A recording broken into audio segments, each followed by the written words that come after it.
Mexique, mai 1863. La colonne de secours du colonel Jean Langron, envoyée sur le lieu de combat de Cameron, ne retrouve autour de l'hacienda que les corps dépouillés de légionnaires de la compagnie des capitaines d'Anjou. Sous le corps de ces derniers, la main articulée qu'ils portaient depuis 10 ans a disparu. L'histoire raconte que ce n'est qu'en juillet 1865 qu'un lieutenant autrichien la rachète 50 piastres auprès d'un propriétaire de ranch à plusieurs kilomètres du lieu du combat.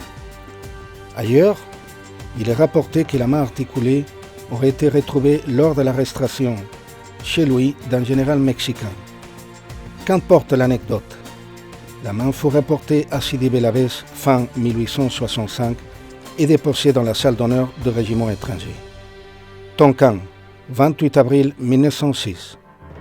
Dans les postes perdus de Talung, à l'initiative d'un lieutenant, le combat de Cameron est présenté comme un haut fait d'armes exemplaire des vertus de la Légion. La tradition, née dans ces postes, prend corps peu à peu dans les formations de Légion. En 1912, le 12e étranger réalise une prise d'armes avec lecture de tests relatant les combats. 10 ans plus tard, la plupart des régiments commémorent ces combats emblématiques. Sidi Bel Abbès, 30 avril 1936. Au cours d'une cérémonie de commémoration du combat de Cameron, très simple, la main des capitaines d'Anjou est présentée aux troupes pour la première fois, à côté du drapeau du premier régiment étranger. Elle est portée par le lieutenant Denis. Suspendu pendant la guerre, le cérémonial reprend en 1947.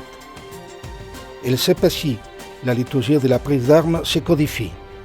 Un lieutenant fait la lecture du récit des combats et le porteur de la main répond à l'appel des morts de la compagnie d'Anjou. Aubagne, 30 avril 2000. Reprenons les principes d'évocation des grandes veillées qui se pratiquaient jusqu'en 1985. Un thème fédérateur est proposé à chaque commémoration du combat de Cameron, qui, en plus d'être le souvenir du serment héroïque et sacrificiel de chaque légionnaire, devient également un temps de célébration d'événements historiques et d'anniversaires particuliers. Relique symbolique, la main des capitaines d'Anjou est aujourd'hui conservée dans la crypte du musée de la Légion étrangère à Aubagne. Depuis 1947, la présentation de la main aux troupes de la Légion étrangère lors de la commémoration des combats de Cameron n'a été annulée qu'en 1961.